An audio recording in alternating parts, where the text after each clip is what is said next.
In the name of the Father, the Son, the Holy Spirit. Amen. Hail Mary, full of grace, the Lord is with you. Blessed are you among women, and blessed is the fruit of thy womb, Jesus. Holy Mary, Mother of God, pray for us sinners, now and at the hour of our death. Amen. Glory to the Father, and to the Son, and to the Holy Spirit, as it was in the beginning, is now, and will be forever. Amen. Father, the Son, the Holy Spirit. Amen. Good morning, brothers and sisters. Morning. Palakpakan po natin ng malakas ang Panginoon. Sorry for my voice kasi nagagaling ko lang po ng Calgary this morning. An outreach online. That's why sabi ko, apurahin ko kasi may commitment ako sa St. Peter kay San Pedro. Amen? Amen. Praise God. Today, I just want to share something about the gospel. So simple.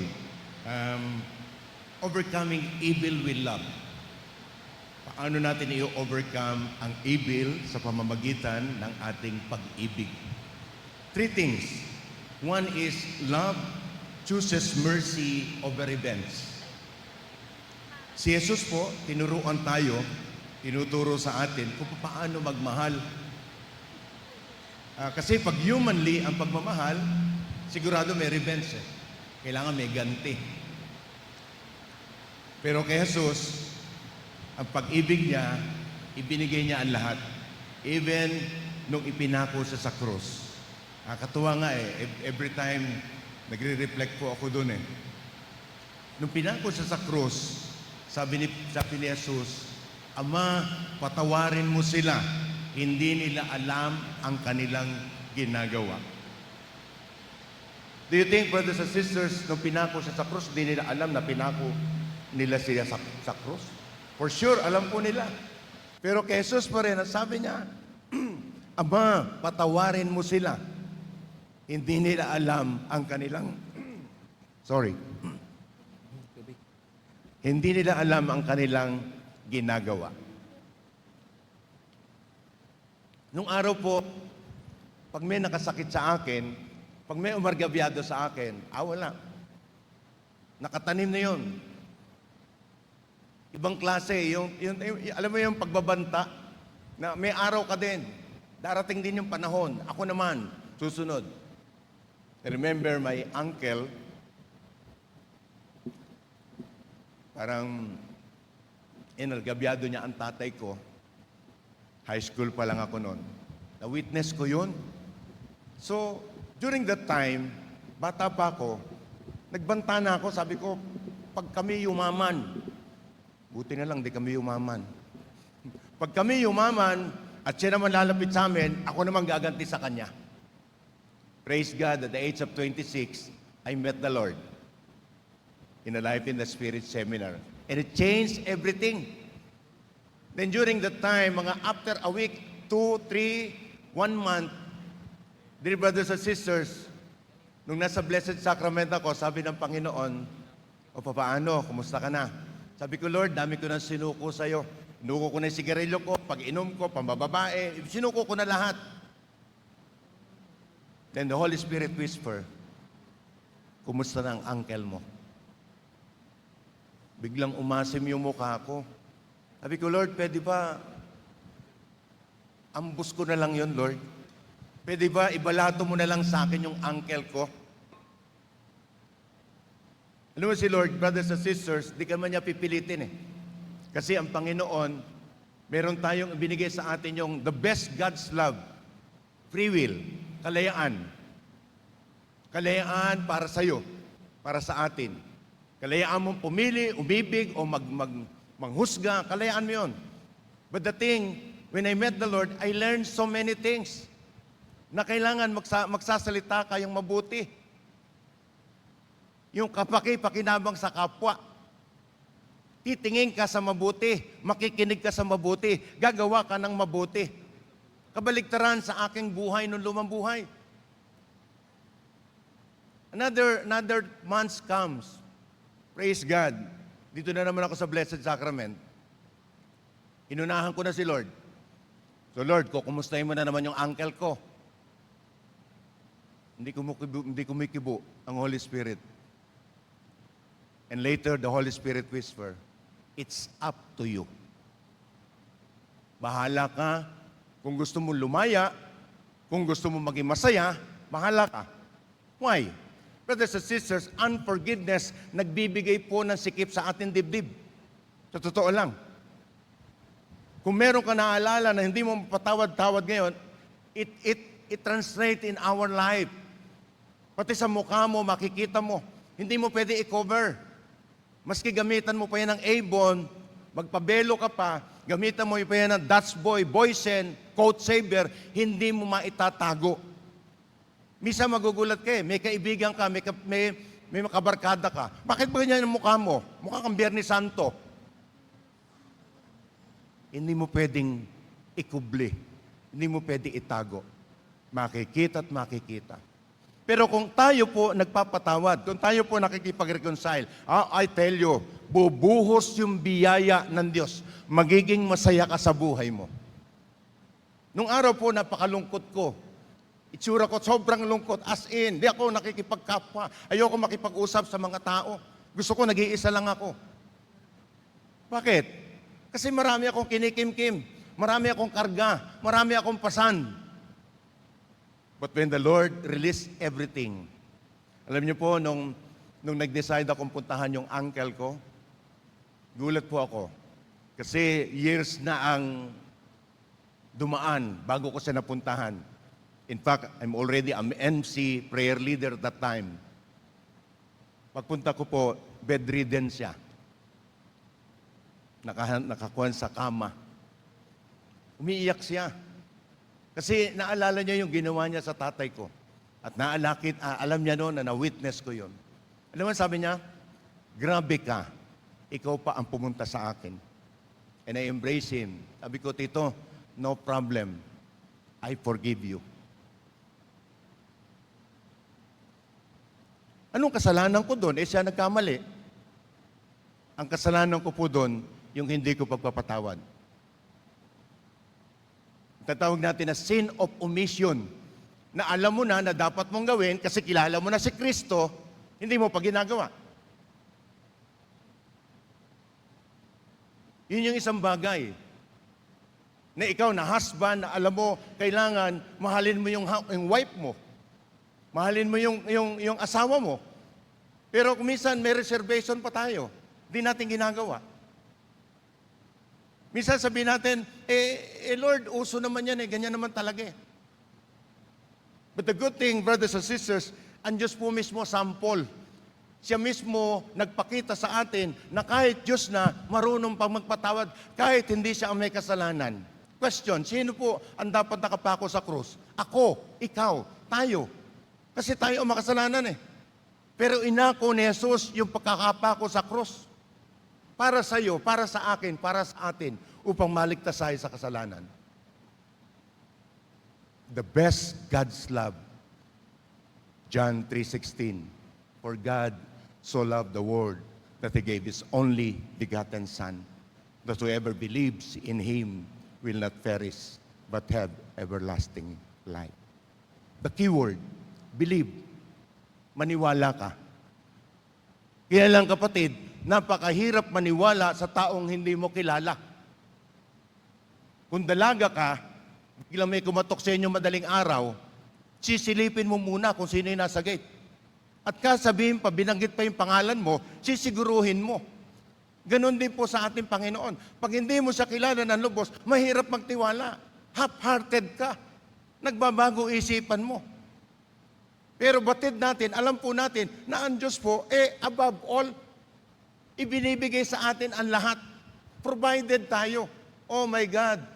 Tell you, brothers and sisters, marami pong tao walang trabaho. Pero ikaw may trabaho. The blessing from the Lord. Why? Because He is above all. Let us close our eyes and let us reflect in this song. Above all is God. Above all powers, above all kings, above all nature and all created things, above all wisdom and all the ways of man. You were here before the world began.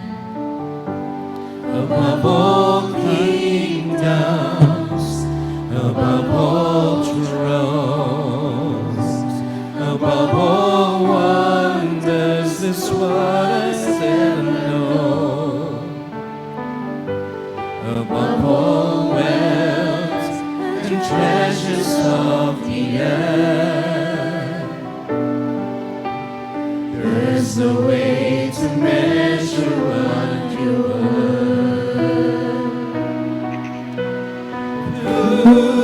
crucified, laid behind a stone. You lived to die, rejected and alone, like a rose trampled on the ground. You took the fall and taught of me.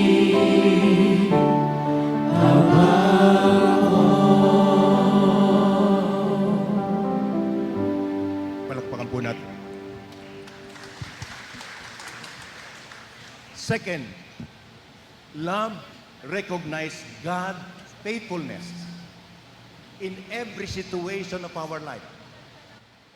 Ang pag-ibig po, minamalas mismo yung kapangyarihan ng Diyos, yung katapatan ng Diyos sa lahat ng sitwasyon sa ating buhay. Even in trials, even in sickness, you will experience God.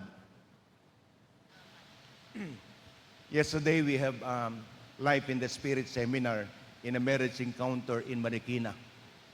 I'm one of the speaker, and I gave the talk, Receiving God's Gift and Baptism in the Holy Spirit.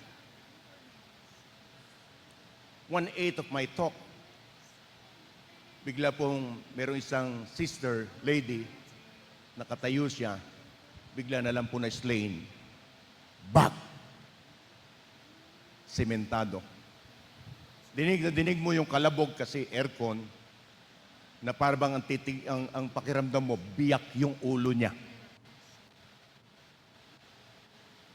Babawalan ko sanang galawin. It is because that the works of the Holy Spirit. But the elder of the community is a doctor. So immediately pinuntahan ng elder. At kitang-kita ko yung sinasabi niya, say your name. Hindi masabi yung pangalan nung kumalabog. So kinabahan yung doktor, yung elder. Tapos sabi niya, naisip niya, ikaw, ano pangalan ko? Kilala mo ba ako? Sabi po ng sister, ikaw si Brother Noel, ang doktor. Doon lang siya nabuhayan ng loob. But still, dinala po sa ospital para ma-check up. So lahat, tahimik. Naputol yung aming prayer. Walang tumutugtog, as in. Then all of the brothers, all of the sisters, nagulat ako, nagluhuran lahat. Nakaluhod, nakadipa. And ask the Holy Spirit, Lord, what do you want me to do for them? Anong gusto mong gawin ko sa kanila? Nothing. Wala ko narinig sa banal na espiritu. Then immediately, one brother stand up and nag-thanks, praising thanks. Then lahat nag-thanks na. Then halos lahat na slain. In my 40 years in the renewal, God still amazed me. Sa 40 taon po na paghawak ng mic, ang Diyos po hanggang ngayon, yung milagro niya walang pagbabago. Simula nung 1980s na makilala ko siya ngayon, hanggang ngayon, yung pa rin yung nakikita kong goodness ng Diyos. Mga milagro. After 3 hours, 4 hours, bumalik po yung doktor. Niyakap ako. Brother Vic, sabi niya, wala siyang fracture. Negative lahat. At ang sabi niya, bakit niyo ako ikukumpain? Si Brother Vic, nagpe-prayer doon. Pupunta ako doon. the goodness of God, brothers and sisters. Napakabuti ng Diyos. I don't know sa'yo, sa bawat isa sa atin, anong kabutihan ng Diyos ang minalas mo? Anong kabutihan ng Diyos ang na-experience mo? O kung minsan di tayo nagpapasalamat. Minsan po kasi, ang hinahanap po natin, yung wala sa atin. We never count the blessings. That ikaw kumakain ng 3 beses. Ikaw walang sakit. Question po, question. Sino sa atin nagdasal, lumuhod, nagdasal, at sinabi sa Panginoon, Lord, bakit ako walang sakit ngayon? Every time we kneel down, every time we pray, we ask for something. We have petition, but we never be grateful in everything that we have. Meron kang anak na malulusog. Meron kang wife na mapagmahal. Meron kang husband na magmahal. Meron kang bahay. That's the goodness of the Lord, brothers and sisters.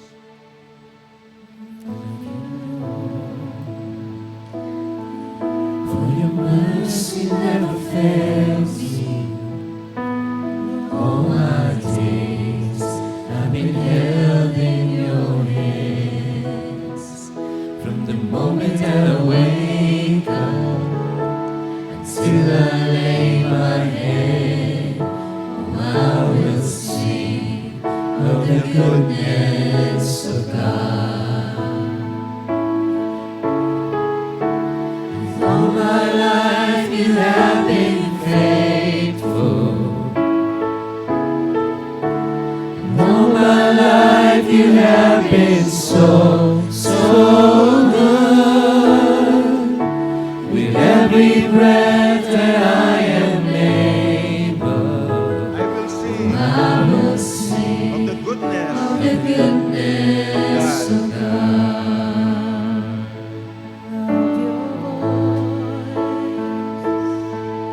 You have led me through the fire, darkest night. You were close like no other. I've known you as a father. I've known you as a friend. I have lived in the goodness of God. all my life. All my life you have been faithful. And all my life you have been so, so good. And every breath that I am able, oh, I will sing of the goodness of I will God. sing. Oh, I will sing of the goodness of God. Lapuan po natin ang Panginoon.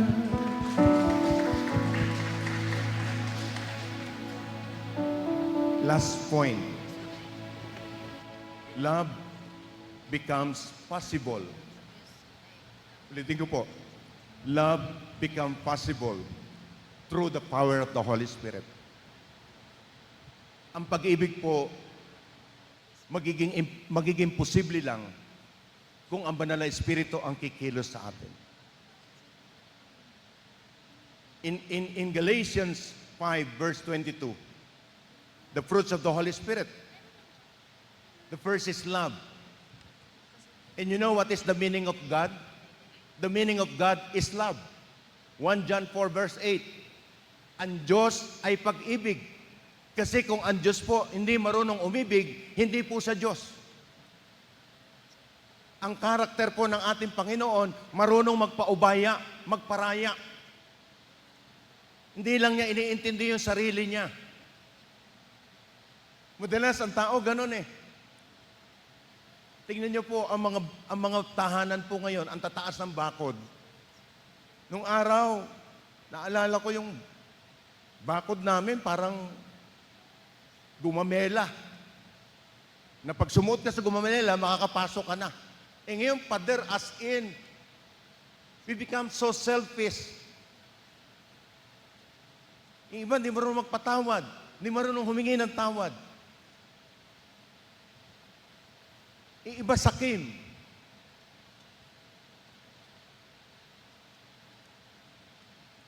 Human strength alone, brothers and sisters, cannot live. Loving difficult people requires supernatural grace. Yung mahalin mo yung hindi ka mahal na tao. Wag na po yung kagalit. Wag na po. Pag sinabi natin kagalit, enemy mo, mapakahirap po noon. Pero yun ang instruction ng Panginoon. Love your enemy. Pero for me, mahirap.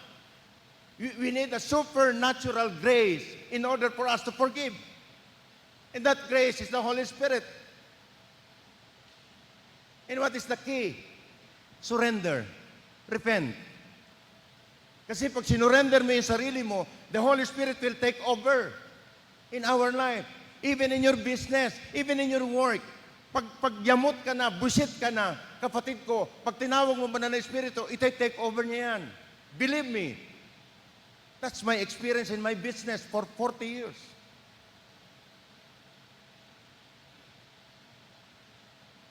Pag hindi na-approve yung project na pinopropose ko, mas nagpe-fiesta ako.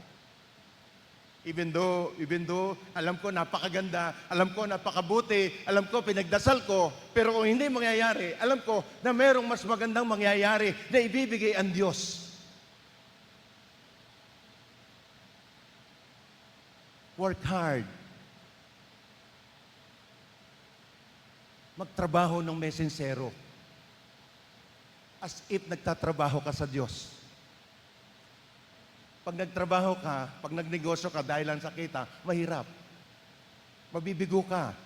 Kasi hindi lahat ng panahon malaki kita. Even though how talented we are, brothers and sisters, God always fulfill. The Holy Spirit always guide us, enhance us, giving us wisdom. And when we say wisdom, it's different, brothers and sisters. You cannot earn it in Harvard. Wisdom is the fear of the Lord. Narinig ko to sa isang pare. Nagtaka ako, sabi ko, ang wisdom pala ay pag natakot ka sa Diyos. Pero teka, kapatid. Baka ang iniisip mo, natakot yung parang may multo. No. The fear of the Lord is this. Takot ka na gumawa ng mali. Takot ka na magsalita ng mali. Takot ka na tumingin sa mali. Takot ka makarinig ng mali. And that is the fear of the Lord. And wisdom will start in our life. We always need the Holy Spirit, brothers and sisters, in our life. From the day we wake up to the day we sleep, we need to invite the Holy Spirit in our life. Today, I have 3 outreaches. One is online. After this, papahinga lang ako. I have a business meeting from a Manila businessman here. Then after that, I will go to Tayuman, Tondo tonight for an outreach. Minsan tinatanong ko yung sarili ko, harap ako sa salamin, kaya mo pa ba? And you know, when you talk, especially po sa ganitong kararangal na tao, pag-akyat ko pa lang po sa elevator, nanginginig na po yung dibdib ko. Tinatanong ko si Lord, natanong ko, Holy Spirit, Lord, ano na namang magic ang gagawin natin pagharap natin sa aking mga kapatid? And one thing I have remembered from my mentor, Brother Vic, he always talk encouragement. Do not talk condemnation. Huwag kang mag-share na kaya kayo hindi nabe-bless kasi hindi kayo nagsisimba. No. Encourage them. Kasi galing ka rin dun eh. Dati ka rin bulok eh. Dati ka rin hindi nagsisimba. Dati ka rin hindi nagdadasal. And now you know how to pray. How to kneel down. How to ask the Lord for mercy. How to ask the Holy Spirit to take over us. Amen. Holy Spirit, follow me now. I need your anointing, come in your power. I love you, Holy Spirit, you're captivating my soul. And every day I grow to love you more. Can I invite you to stand up? Reaching for your heart, you hold my life in your hands, drawing me closer to you. I feel your power and use. Nothing compares to this place where I can see you face to face. I worship you. I worship you in spirit and in truth. I worship you in spirit and in truth. I worship you in spirit and in truth. Glory be to the Father, to the Son, and to the Holy Spirit. As it As it was was in the beginning, is is now, and will be forever. Amen. In the name of the Father, and of the Son, and of the Holy Spirit. Amen. Praise God. Palakpakan po natin ang Panginoon.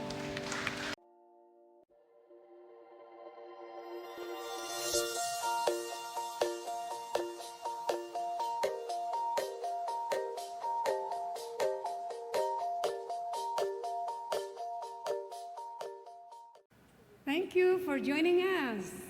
View our past broadcast on the St. Peter Community YouTube channel and St. Peter Community Facebook page. Don't forget to like, to share, to subscribe, and hit the bell so you can be notified on our upcoming activities. Maraming salamat po at laging tandaan, unahin natin lagi ang Diyos.